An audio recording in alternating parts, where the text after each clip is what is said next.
Hey guys, I'm Jody with Board Game Perspective, and today we're going to be taking a look at Circadians First Light, published by Renegade Game Studios and also Garfield Games. This is a 1 to 4 player game, and it's designed by S.J. McDonald. And as you can see here, there is a lot of colorful dice, which is the reason why I was attracted to this game. So there's definitely this dice placement mechanism, worker placement in this game. But you're going to be leading a team of researchers on this newly discovered planet of Rye. I believe that's how you pronounce the planet. And you are going to be managing your crew, which are your dice, and you're going to be sending them out to different areas. You're going to be doing some research, constructing, negotiating with the locals, harvesting, a lot of stuff. So let's do a brief overview of how to play, and I'll come back up with my thoughts.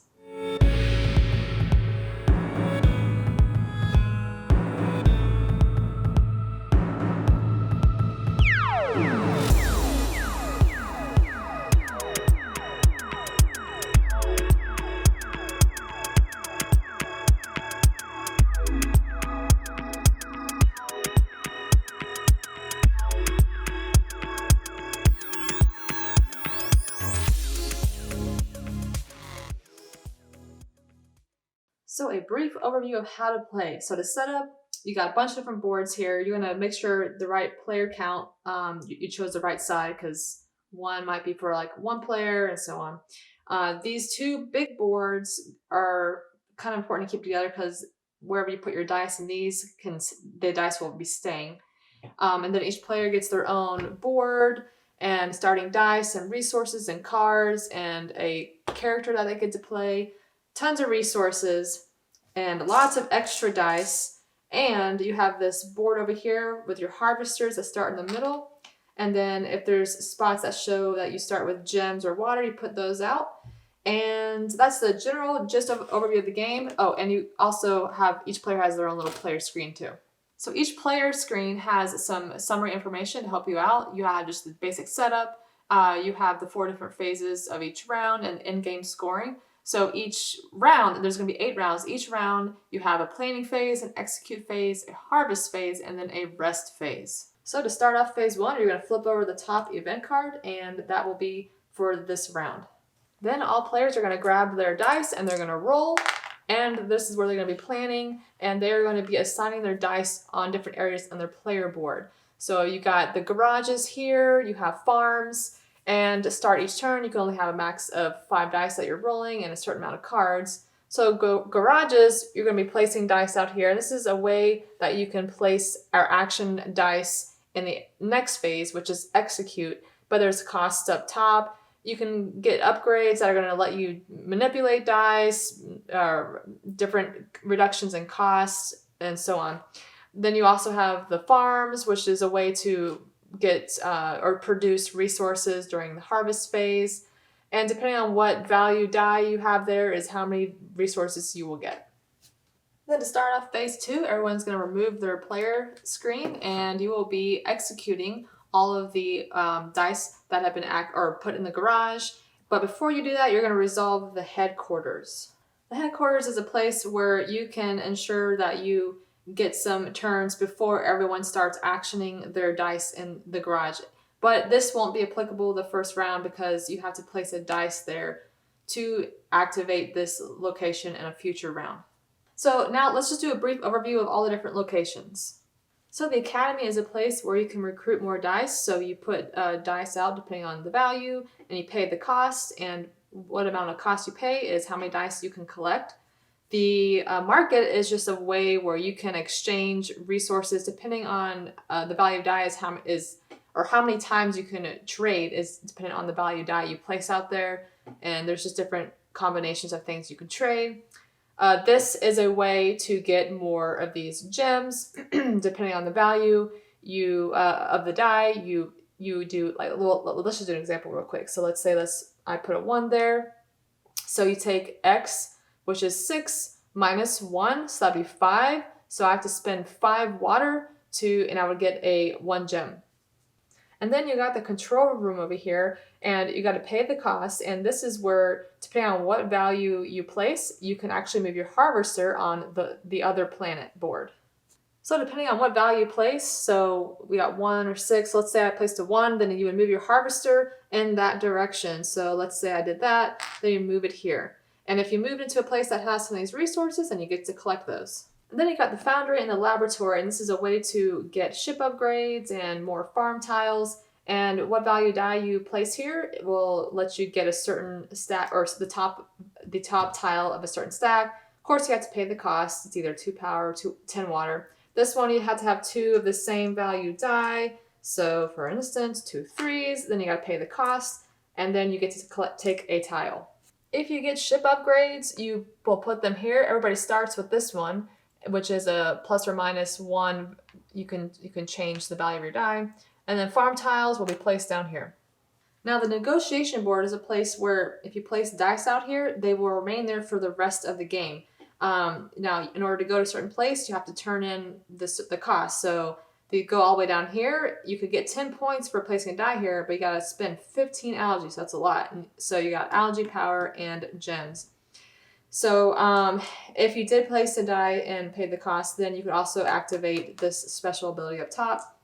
And depending on what values and summation you have out there, you might have to do an advancement or a setback. Now, advancements are a good thing. So let's say I was the first person to place out a 5 die, then I would grab this, I would move it over here and take one of these abilities here. These are all good things. You get a die, gem, cards, move your harvester, get some tiles. So those are good things. Now, if you had some, this one is greater than or equal to 8. So if I had this and someone then placed a 3 out here, that's 8. So they would actually have a negative setback. So you would grab one of these and place over here. And this shows you you're going to lose one of these things. And up here is where you're going to be gaining. The depository is another place where if you place dice out here, then they will remain there for the rest of the game. You have to line up the value dice with one of these. And in order to go here, you have to be able to pay for one of your item cards and pay the cost and then play in your area. And then you also get this benefit on the side here. These item cards can give you points at the end of the game if you pay the cost. So the costs are here, points, and some of them have end of the game abilities, not abilities, end of the game ways to score points. And then some of them provide abilities that you can use during the game. Third phase is harvest, and you're going to collect resources depending on where your harvester is at. And then you're also going to collect resources based off of your farm tiles and your dice you placed there. And phase 4 of rest is just a cleanup phase, basically. You'll be taking your dice back, changing first player, and some other things. So you'll perform those 4 phases for 8 rounds, and at the end of the 8th round, you'll tally up your points, and whoever has the most points is the winner. Now, there's several different ways you can score points, which is shown on each player screen. So you can do points from your item cards, points from these gems if you land on them. Let's see, gems are worth 1 point at the end of the game, and there's a few other ways as well. Alrighty, so my thoughts. So overall, I like this game. I mean, this is a little bit up my alley. You got different things going on. You've got dice placement, which is just one of my favorite mechanisms. And I mean, you got a lot of blue. Favorite color is blue. I mean, there's just a lot of fun stuff in this game. But in particular, there are a few things I really enjoy and I found interesting. So you got the harvesting phase where you got your harvester or moving around the planet, and I find that really fun. And just depending where you are is what resources you will produce, and there's a lot of different options and different options that you can choose and different paths. So like if you go more down toward the bottom, you get more of the algae, but if you come up top, you get more of the power. So you can kind of choose which route you want to go. And I really enjoyed, the concept of going to the control room, and depending on what value die you put there is which direction your harvester moves. So I found that fun. I liked that part of the game a lot. Now, I also really enjoyed the concept of the negotiation board where depending on what die value you put out or the sum of the die, you will be doing advancements or setbacks. And, so it could be a positive thing or a negative thing. and I enjoyed that as well. So, and it's kind of interesting. I mean, you start out with 3 die, obviously, but then there's so many more that you have of your color that you can kind of recruit, because like we went over, the die stay out. You don't get them back from the depository and the negotiation board. So in one of the games, I found that I kind of went through a fair amount of my dice. I had a lot out here, and then I kept going to the academy, or there's other means to kind of get dice back that you can roll. So I like that part of the game for sure. Now, I will say, actioning dice from the garage was it's not terrible, but it was a little iffy in that, especially if you had on your board you've got 1, 2, 3, 4, 5 spaces.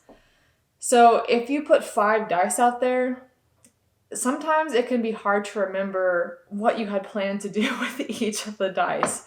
And I found that to happen a lot in some of the games that we played, especially if you play with 4 players, which we did one time. And by the time the turn comes back around to you, you might have forgotten, okay, what was I planning to do with my 4th die on here? What was the sequence? So I don't know if there is maybe a better way that you could figure out or notate, which spot you were going with each die. I don't know. We definitely had some downtime where people were trying to remember what they were planning to do with the dice. So that could be a downside of the game, but I mean, that was a little frustrating sometimes. But the other stuff, it kind of outweighed that negative for me. So of course, guys, I'm a sucker for lots of fun translucent dice, so it just makes me happy. So I enjoyed the components of the game. Some of the resources could be a little fiddly because they're kind of small, and there was a lot of exchanging and sometimes not enough water or something. But I enjoyed the overall production and components of it for sure. You got the dice. So, and, I don't know if y'all are familiar or have played Roll for the Galaxy. It has a similar concept where you have your screen, you roll your dice, and you can manipulate dice and stuff. So, you definitely want to play with a group of people that you can trust, because it's, you roll your dice, someone could just manipulate it to be what they want. So obviously you want to play with people that, you trust are going to just manipulate the dice behind. But so overall, I definitely like this game.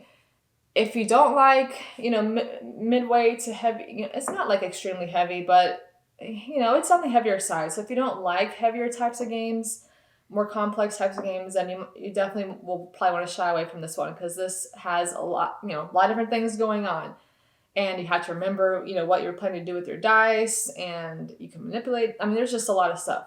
So if you're a light gamer, probably not for you. But if you like a little bit of crunchiness, and you like, especially dice placement, obviously, check this one out, because I really enjoyed this one. All right, so if you want to help us out, go ahead and click that subscribe button and like this video. And go ahead and let us know in the comments down below if you played this game, if you've heard of this game, what are your thoughts based off of what you saw. And as always, guys, thanks for joining us, and I'll see you next time.